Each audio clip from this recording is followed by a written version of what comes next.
এক সময় রাজারা যুদ্ধ করত। এক রাজ্য আরেক রাজ্যে হামলা করত, রাজাকে বন্দি করত, তারপর পুরো রাজ্য দখল করে নিত। আর আপনি ভাবছেন এগুলো তো ইতিহাস, এখন আর হয় না।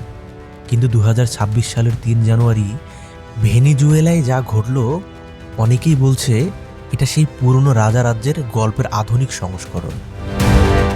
একটা দেশের প্রেসিডেন্টকে রাতের অন্ধকারে বিদেশি সেনা এসে ধরে নিয়ে গেল, আর কয়েক ঘন্টার মধ্যে সেই প্রেসিডেন্টকে দেখা গেল হাতকড়া পরা অবস্থায় এক বিশাল মার্কিন যুদ্ধজাহাজে। শুনতে সিনেমা মনে হলেও এটাই 2026 সালের 3 জানুয়ারি ভেনেজুয়েলার বাস্তবতা। ভেনেজুয়েলার রাজধানী কারাকাসে ভোররাতে শোনা যায় বিস্ফোরণের শব্দ। লোকজন দেখে নিচু দিয়ে উঠছে যুদ্ধ বিমান। শহরের কিছু জায়গায় আতঙ্ক, ধোঁয়া আর কিছু এলাকায় বিদ্যুৎ বিভ্রাটের খবরও আসে।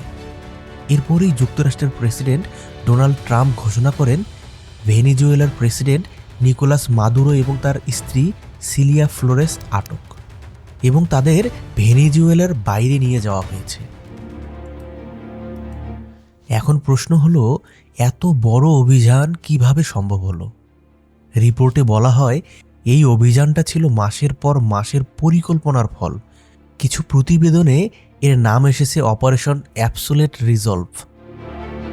কিন্তু এখন আসল প্রশ্ন, একটা দেশের প্রেসিডেন্টের অবস্থান, নিরাপত্তা, রুটিন, এসব তথ্য কে জোগাড় করলো? এখানেই আসে সিআইএ, নাসা এবং ডেল্টা ফোর্স। অনেকে মনে করে সিআইএ মানে শুধু গুপ্তচর বৃত্তি, নাসা মানে শুধু ইন্টারনেট নজরদারি, আর ডেল্টা ফোর্স মানে শুধু কমান্ডো। কিন্তু বাস্তবে বড় অভিযানে তারা একসাথে কাজ করে। সিআইএ গোপন সূত্র, মানে মানুষের মাধ্যমে খবর আনে। NASA phone, radio signal track করে, যাকে বলে সেগেন্ট। তারপর ডেল্টা ফোর্স মাঠে নেমে কাজ শেষ করে। সিআইএ এবং নাসা মিলিয়ে চালায় একটি অত্যন্ত গোপন ইউনিট, স্পেশাল কালেকশন সার্ভিস, সংক্ষেপে SCS।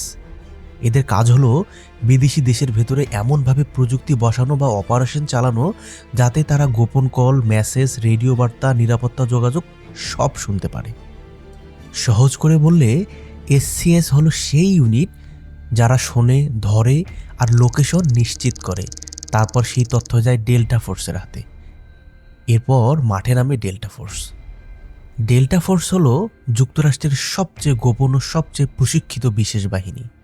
এরা যায় একদম চূড়ান্ত মিশনে, হাই ভ্যালু টার্গেট ধরা, বন্দি উদ্ধার, বিশেষ রেড, দ্রুত অপারেশন শেষ করে ফিরে আসা। মানে সিআইএ খবর আনে, নাসা সিগন্যাল দিয়ে লোকেশন কনফার্ম করে, আর ডেল্টা ফোর্স গিয়ে অপারেশন শেষ করে। এখন প্রশ্ন আসে, যুক্তরাষ্ট্র কেন এমন অভিযান চালালো? একসময় রাজারা অন্য রাজ্য দখল করতে চাইলে প্রথমে রাজাকে ধরত, কারণ রাজা ধরা মানে রাজ্যটা ভেঙে পড়া। এখন আধুনিক যুগে রাজা নেই, আছে রাষ্ট্রপ্রধান। আর ভেনেজুয়েলায় যা হয়েছে সেটা এক ধরনের আধুনিক রাজা ধরা অপারেশন বলেই অনেকে দেখছেন।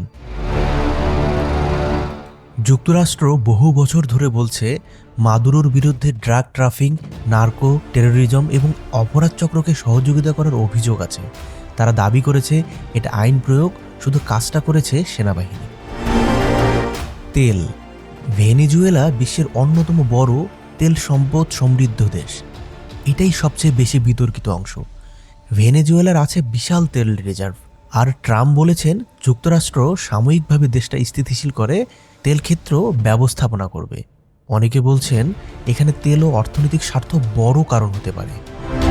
কিন্তু এখানেই আসে আর একটা বিষয়, ট্রাম্পের আচরণ বরাবরই অপ্রত্যাশিত, অনেক সময় চরম সিদ্ধান্তে ঝুঁকে যাওয়ার মতো।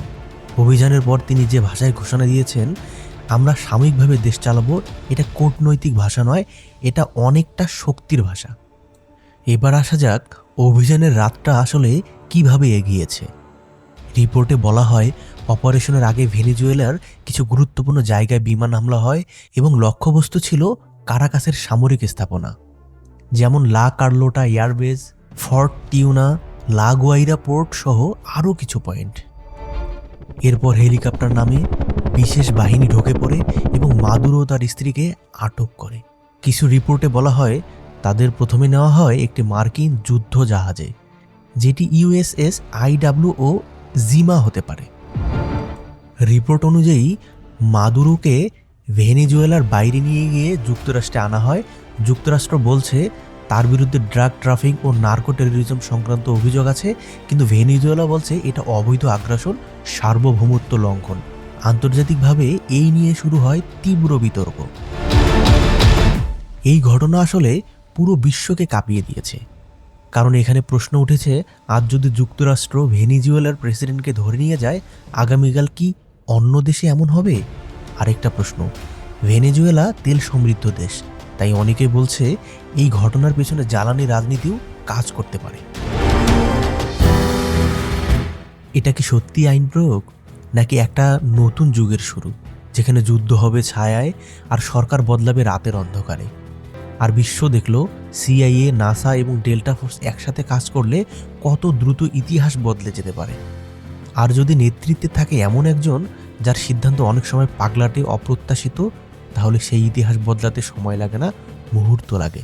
প্রশ্ন একটাই, এই নজির কি এখানেই থামবে, নাকি নতুন বিশ্ব ব্যবস্থায় আমরা আরও বেশি এমন অভিযান দেখব?